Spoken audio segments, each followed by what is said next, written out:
What is up everyone, it is Sacred Saiyan here, welcoming you back to another video. Today, we're going to be doing the first episode of a new series, What If Goku Mastered Kaioken. If you end up liking today's video, then please consider subscribing. It is free, and you can always unsubscribe later. Also, if you want to join my Discord server, then there is a link to that in the description of the video. You can talk to me and my community, grind for roles, hang out, and if you put your art in the art text channel and 10 people react to a star, it will get featured at the end of the video. Also, if you want to support me and the channel, then you can become a channel member. There's a link in the description of the video to become one. There are multiple tiers, and each of them give you more and more perks. If you guys enjoy this part and want to see more parts of this series, then get this video to 500 likes. It would really show me you guys want to see me continue this series. And with all of that out of the way, let's get into the first episode of What If Goku Mastered Kaioken. This video begins in the Saiyan saga. Goku is still being killed by Raditz, and he traverses Snake Way like in canon. However, once he reaches King Kai's planet, this is where we begin to see a change in the timeline. You see, in canon, Goku learns both the Kaio-ken and the Spirit Bomb while training under King Kai. However, in this timeline, Goku decides to purely focus on progressing his abilities with the Kaio-ken. He hopes he can return and learn the Spirit Bomb at some point in the future, but for now, the Kaio-ken seems like a better use of his time. And with Goku spending the entire time on King Kai's planet on the Kaio-ken, he has much better control over it than his canon self. So much so, that he is actually able to maintain the Kaio-ken ×4 to a decent degree. And if he really pushes himself to the absolute limit, he can use Kaio-ken ×10 in short bursts, but that would still greatly damage his body. I would also say that Goku would have a slightly stronger base form. Due to time he spent training to learn the Spirit Bomb, he would be spending on not only greater control over the Kaio-ken, but also his base form, as he realises if he wants to push the Kaio-ken to even greater levels, he needs to also strengthen his body. So Goku here actually had the base power level of 11,000. The events on Earth remain the same, with Tien, Chaozu and Yamcha all dying. However, when Nappa is about to fire the attack which would kill Piccolo in the main version of events, Goku would arrive, hitting Nappa with a swift kick and preventing him from firing the attack. This means Piccolo remains alive, along with Kami, so the Earth's Dragon Balls never turn to stone, and Goku would then proceed to beat Nappa the same way as in canon, and he would have a similar battle to Vegeta, the only difference being Goku is having a much easier time, and is much less exhausted during the fight. We have to keep in mind that Goku never starts the fight at full power, so it isn't like he will instantly overwhelm Vegeta. But instead, he will slowly build up to his max power as Vegeta's power continues to increase, and Goku would still use the Kaio-ken ×4 Kamehameha against Vegeta's Gallic Gun. However, since Goku would be able to maintain that level of Kaio-ken, he is relatively fine after the fact. But when Vegeta becomes a Great Ape, the gap in power is too big for even a Kaio-ken ×10 Goku to match. So everything after Vegeta turning into a Luzaru remains mostly the same, apart from Piccolo just being on the sidelines, and there's obviously no Spirit Bomb. Piccolo also walks alongside Krillin to go kill Vegeta, and even though Goku pleads with the two to spare Vegeta, Piccolo wouldn't care, and would still go in for the kill on Vegeta, only stopping when he hears Gokhan's voice also telling him to stop, and Piccolo reluctantly lets Vegeta go. We now head to the events of Namek. Goku is still hospitalized due to his battle with Zoro Vegeta, and Piccolo joins Krillin and Gokhan on their Namek escapades. You may wonder why they are going to Namek when the Earth's Dragon Balls are still intact. Well, that is because Chaozu can't be revived by the Earth's Dragon Balls, so they head to Namek in order to revive him. And even though Piccolo doesn't really care about Chaozu, he still wanted to see his home planet, along with keeping Gokhan safe, so he joins their group. But Piccolo being on Namek doesn't really change much, because his power is insignificant for the saga, much like Krillin and Gokhan, up until he would also get his potential unlocked, boosting Piccolo's power level to over 35,000, while Krillin and Gokhan's power levels remain the same as normal. But even with this power level, Piccolo would also be no match for the Ginyu Force members, besides Goldo, so things remain fairly similar for now, until Goku arrives on Namek, having a staggering base power level of 110,000. Now being able to maintain not only Kaio-ken ×10, but also Kaio-ken ×20 to a decent degree, but still with some strain on his body. so Goku dominates the Ginyu Force to an even greater extent than in canon. But Captain Ginyu would still steal his body, and eventually get defeated, and turn into a frog after Goku gets his body back. So Goku still gets put into the healing pod. However, he won't be in there for long, because Gokhan and Krillin summon Porunga along with Dende, and Piccolo in this timeline. They first wish to revive Chaozu, but they then wish to fully heal Goku. However, the Grand Elder Giri would then die after. They still only got 2 wishes, and when Frieza arrives, they now also not only have Piccolo joining them much earlier than in canon, but Goku also arrives shortly after, having a crazy power level of 4.3 million in base, while Piccolo's potential unlock peaks at 200,000. And everyone else's power levels remain the same. But this isn't the only increase Piccolo is going to get, because while Goku pushes Frieza to his final form and the others watch the battle, Piccolo senses a fleeting power level and begins to fly towards it, eventually arriving at a nearly dead Nail, who begs Piccolo to merge with him and avenge their race. So Piccolo merges with Nail, and this gives Piccolo an insane boost. We don't know how strong Piccolo was before absorbing Nail in canon, however we can at least guess Piccolo was at least around the level of Nail, and then after absorbing Nail, he was able to fight on even terms with a second form Frieza. So Piccolo's new power level in this timeline is a staggering power level of 4.7 million, now surpassing even Goku's base form, and he joins in the fight with Goku against Frieza. The two fighting alongside each other as rivals once again, just like they did against Raditz. However this time, Piccolo is a completely different person. Both himself and Goku know that. The pair have much better synergy now. Whenever one of them blocks an attack, the other one strikes, and they begin to actually push Frieza's suppressed level of power. So he then begins to exert more of his energy, which neither Piccolo or Goku's base form can keep up with. So Goku decides he's going to go all out. He knows he can't mess around with Frieza, so he powers up all the way to Kaio-ken times 20, boosting his power level to 94 million.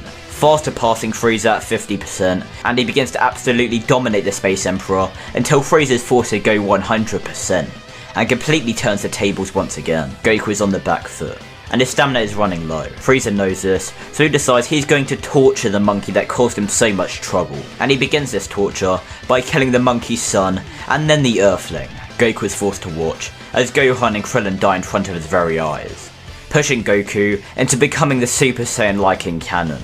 However, not only does he have a stronger base form, but he has a bigger rage boost, due to both his best friend and son dying in front of him. He absolutely manhandles Frieza until he begins to eventually calm down, and just like in canon, he subconsciously pulls his final blast.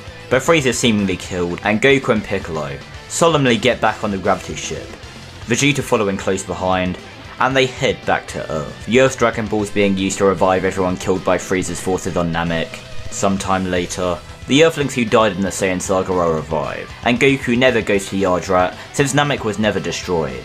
And this is where we're going to end off today's part. Mecha Frieza and King Cold arrive on the Earth in order to take revenge on the Super Saiyan who nearly killed Frieza. However, when Goku stands to face them, there's another person next to him, a purple-haired boy, whose face is just as stern and serious as Goku's. And even though Goku has no clue who they are, he smirks, transforming into a Super Saiyan and watching as they do the same. Goku and the boy then go on to face King Cold and Mecha Frieza, and completely obliterate the Frost Demons from existence. The two then reverting to their base forms, and Goku then asks the boy who he is. The boy introduces himself as Trunks, the son of Vegeta and Bulma from the future, and he then explains how Goku dies due to a heart virus, and how the androids strike a couple of months later. Goku damns the world, saying if only he didn't die to that stupid heart virus, then he would have been able to help, and Trunks says that luckily Goku will get the chance to test that theory. Goku looks confused, and Trunks hands Goku the heart virus medicine, telling him what it is, and telling Goku that he will come back in 3 years in order to make sure everything goes well. Trunks then goes back to the future, and Goku explains the looming threat of the androids, so everyone goes off to train for their upcoming opponents. We now head into the Android Saga. The Android Saga starting off in the same way, as Goku falls to the heart virus, and is taken away in order to be cured. Piccolo and Gokhan are both a decent portion stronger than their canon counterparts. However, it simply isn't enough to match the androids in strength, so the first encounter with the androids remains the same, and Piccolo still fuses with Kame like normal. However, this time, Piccolo wouldn't only be equally matched with Android 17, but instead, he would surpass him. And while Piccolo faces the android like in canon, the Saiyans still enter the time chamber, in the same order as normal. But thanks to Goku not having instant transmission, Goku isn't able to save Tien Shinhan or Piccolo, meaning the two meet the untimely end to Cell, before Vegeta and Trunks can even arrive. We now head to the Cell games. Goku's battle with Cell remaining relatively the same, other than the lack of the instant transmission Kamehameha, and when Gohan goes on to face Cell, this fight is completely different. Gohan is far more comfortable with fighting due to Goku never going to Yardrat, so Goku got to train even more with his father. And not only that, but this battle is for revenge. He will kill Cell for Tien and Mr. Piccolo. The battle between the Half Saiyan and the Bio Android commences, and Cell will take the fight lightly at first, not thinking the half-breed would have anything to offer. However, Cell quickly realises the mistake he made, as it is made clear to Cell that Gohan far surpasses his father, and if Cell doesn't take this fight seriously, it could cost him his life. Cell powers up, and he begins to overwhelm Gohan. Gohan may be strong, but without the power of Super Saiyan 2, he simply is no match for Cell, even if Gohan is stronger in this version of events. Goku would realise this, quickly shouting for Krillin to give him a Senzu Bean, and Cell would begin to rush towards Krillin in order to prevent this. However, Gohan grabs Cell by the tail and slams him into the ground, Gohan being heavily injured, however still determined to get revenge for his friends. Goku eats a Senzu Bean, getting a minor Zenkai, but Goku knows, even if him and Gohan fight Cell together, they won't be enough.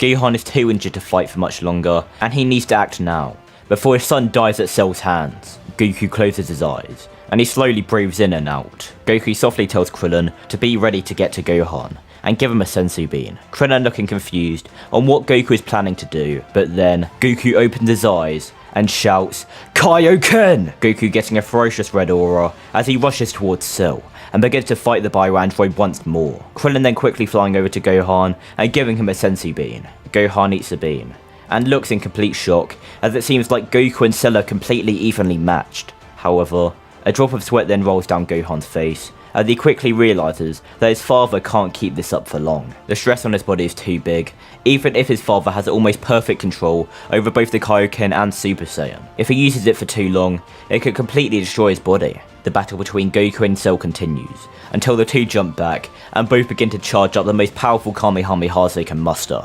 The two then firing their beams in unison, and the two Kamehamehas clash with an amazing intensity. The beam struggle remains even at first, until Cell's beam slowly begins to overpower Goku's, due to Goku's weakening body. Cell begins to laugh, saying Goku was, and most likely forever will be, the greatest challenge he has ever faced, and he commends Goku for that.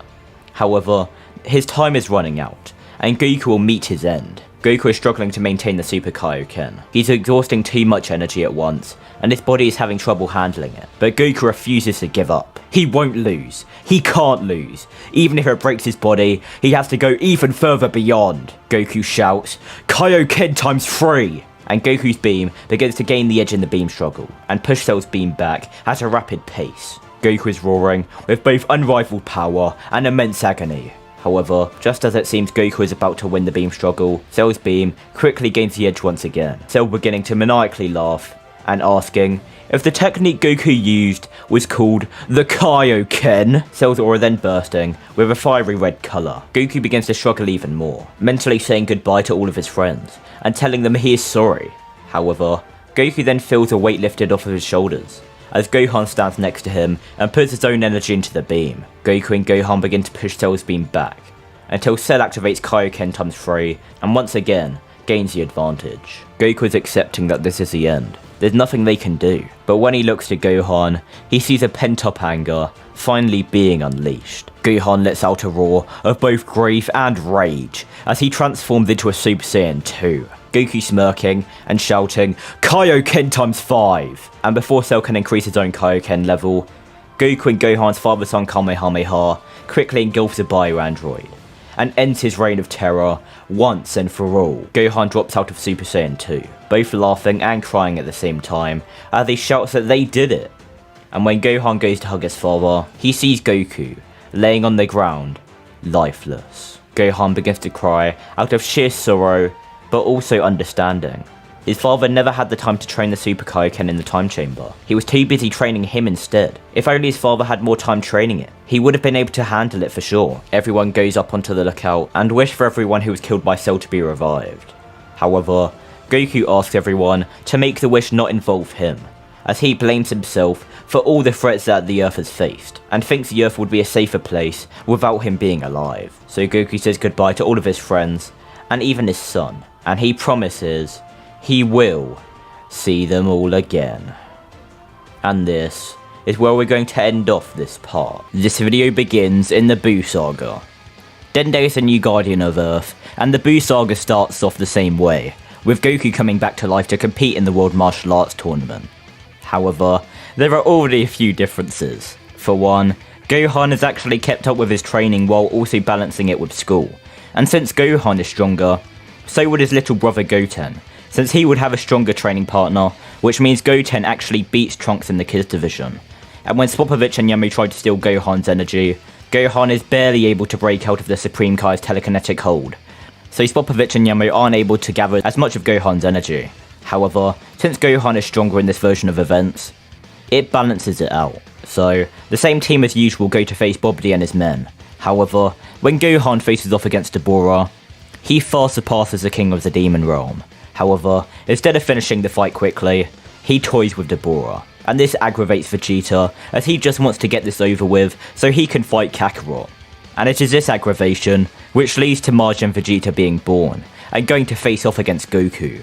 The only difference being that this time, Vegeta knows Goku is holding back, because Vegeta knows that at the very least, Goku could either stack Kaio-ken on top of Super Saiyan 2, or at least on top of Super Saiyan to a higher level than Super Saiyan 2.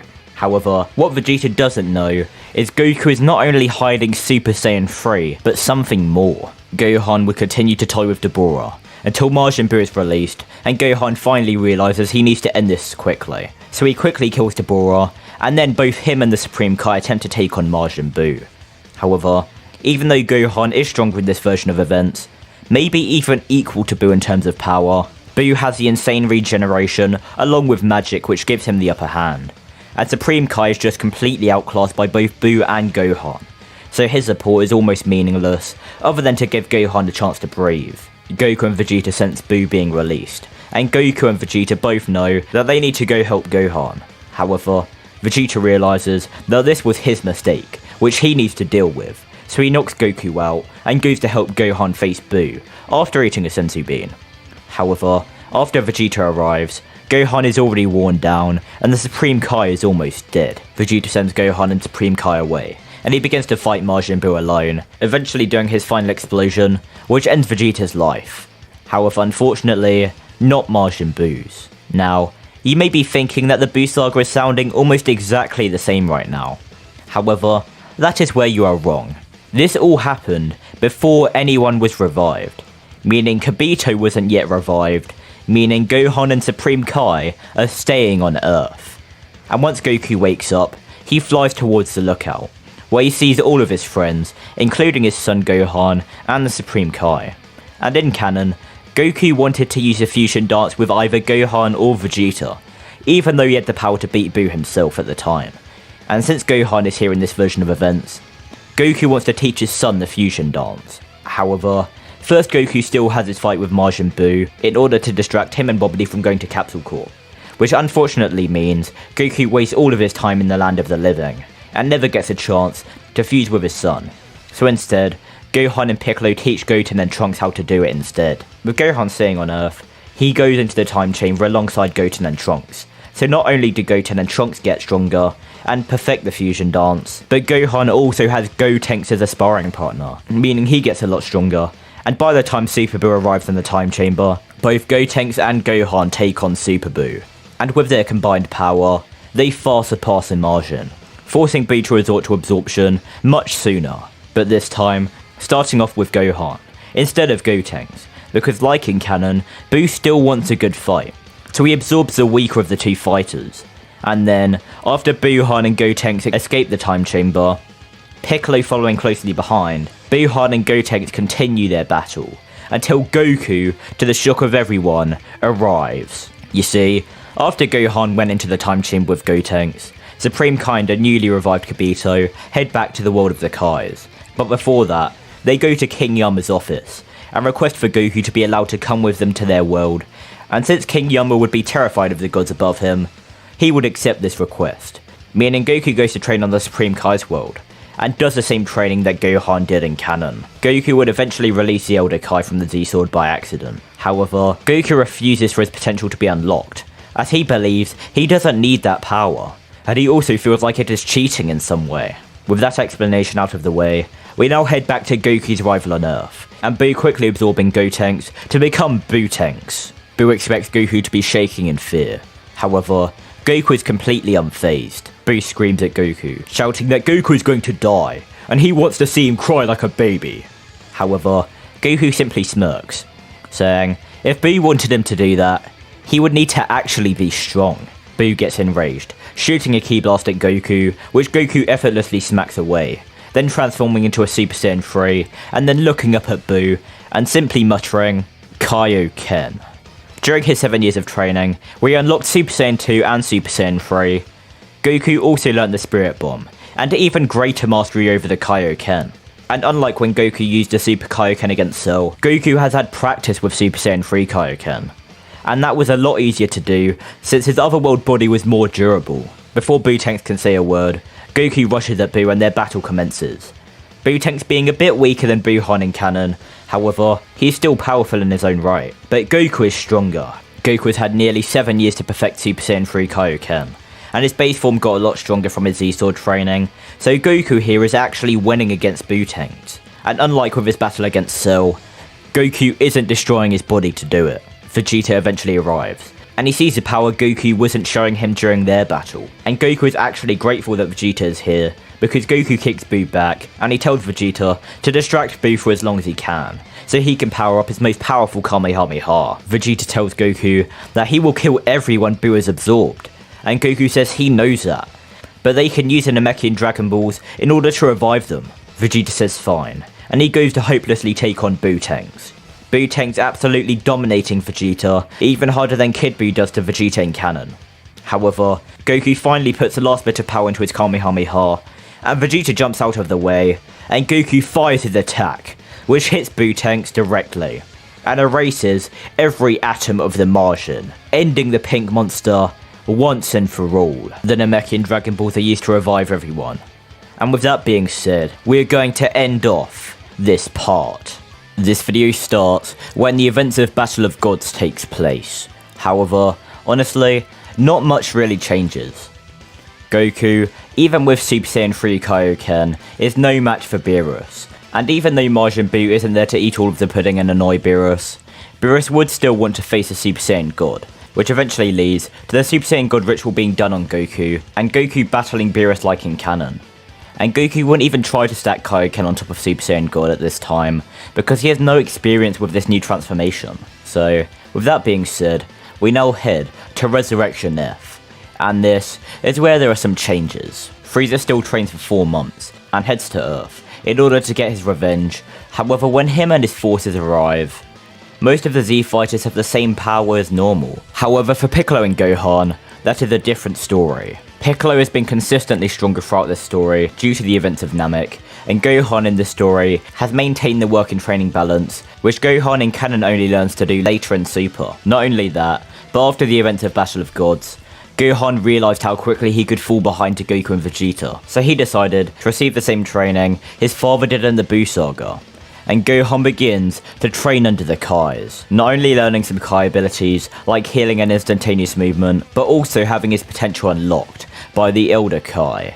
So we have an ultimate Gokhan who has kept up with his training versus a golden Frieza whose power rapidly drops due to him not yet having good control over the golden form. So even though Frieza does put up a decent fight at the start, Gokhan always has the advantage, and the gap in power only continues to grow by the second, as Frieza's power rapidly depletes. However, unfortunately, Gokhan still has that arrogance which was shown throughout Z, and this means Frieza is given the chance to blow up the planet. However, luckily at the last second, Piccolo uses his stretchy arms to lift Frieza into the air, and Piccolo shouts for Gokhan to finish Frieza off. Gokhan is disappointed in himself, as his overconfidence nearly costed the entire Earth. However, Gokhan has no time to think about this, and Gokhan fires a Masenko, which ends Frieza once and for all. Goku and Vegeta were watching this take place from Beerus' world, and they are both impressed in Gokhan's strength. However, they both see that Gokhan does need to get rid of that arrogance during battle for him to become a better fighter. We now head to the Tournament of Destroyers, the tournament between the twin universes, Universe 6 and Universe 7. Unfortunately, Gokhan still isn't able to join the tournament due to scheduling conflicts, with a meeting he needs to attend, which means the Universe 7 team remains the same as normal, and to be perfectly honest, this tournament remains pretty much the same. Goku and Vegeta at full power could have demolished everyone in the tournament other than Hit anyway, and when we finally get to the Universe 6 Assassin, he's still too much for Vegeta to handle, which means Goku still steps up to take Hit on. Goku here is quite a bit stronger than his canon self, which means his fight with Hit is drawn out for a longer period of time.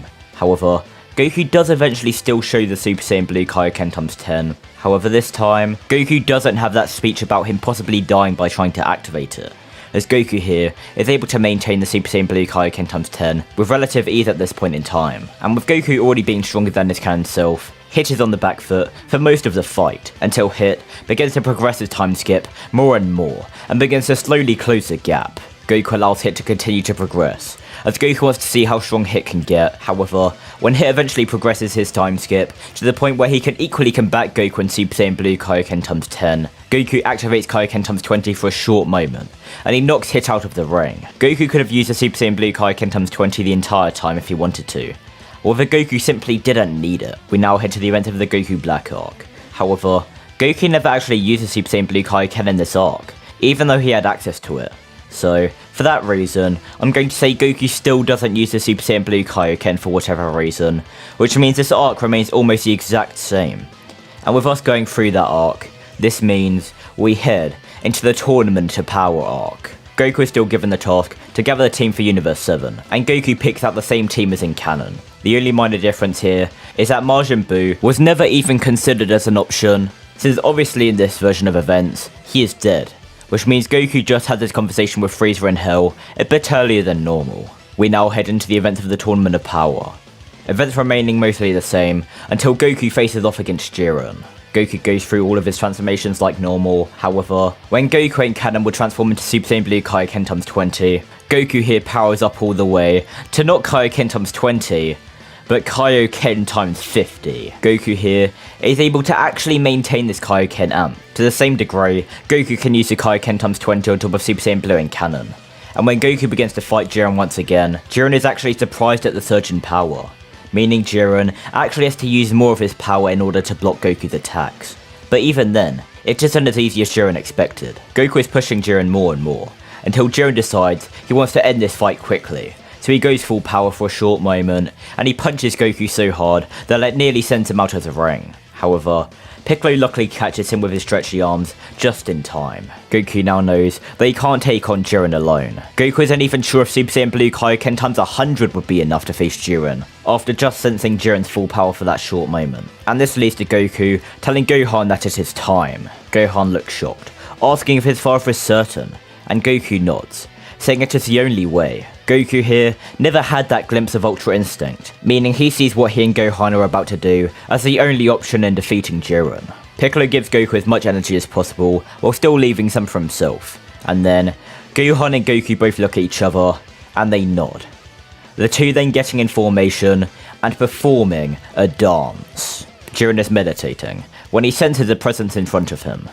Jiren opening his eyes, and then telling the figure to step away. The figure laughs, saying his name is Gokhan, and just to spite Jiren, Gokhan takes another step forward. Jiren stands up, saying that he doesn't care who he is, and he tells Gokhan that this is his last chance. Leave. Gokhan powers up into Ultimate, and then takes another step forward, telling Jiren to make him. Jiren then saying very well then, and the battle between the two begins. However, the father-son fusion is simply too much for Jiren to handle. The ultimate form gets stronger with the more transformation the user has, as the ultimate form brings out the potential of the user's greatest power, and then surpasses it. Meaning Gokhan with ultimate right now is stronger than if Gokhan was using Super Saiyan Blue Kaioken times 50, maybe even times 100. And Jiren may be powerful, but he isn't that powerful. So even if Jiren breaks his limits in this fight, it simply wouldn't matter. And Gokhan then finishes the Pride Trooper off, and since the ultimate form is never really shown to have a stamina drain, this means Gokhan will be able to stay fused for the entire 30 minutes. So Gokhan remains fused for the rest of the tournament, and without Jiren being there, nobody even remotely stands a chance against Gokhan. So Universe 7 wins the tournament, and whoever has made the MVP would wish for all the universes to be restored. Also, since Frieza didn't massively contribute in the victory of Universe 7, he isn't revived, meaning Frieza goes back to hell like he expected to. And with Frieza remaining dead, neither the Broly movie or Granola arc happen. However, the Moro arc would still happen. But with a Super Saiyan Blue Kaio-ken times 50, or even times 100 Goku, Moro isn't surviving past Namek. So this is where the series ends. Hopefully you guys enjoyed this video, and if you did, then make sure to like, comment, and please do subscribe. It's quick and easy to do. With all of that out of the way, make sure to comment down below any series ideas, and I hope to see you all in the next video.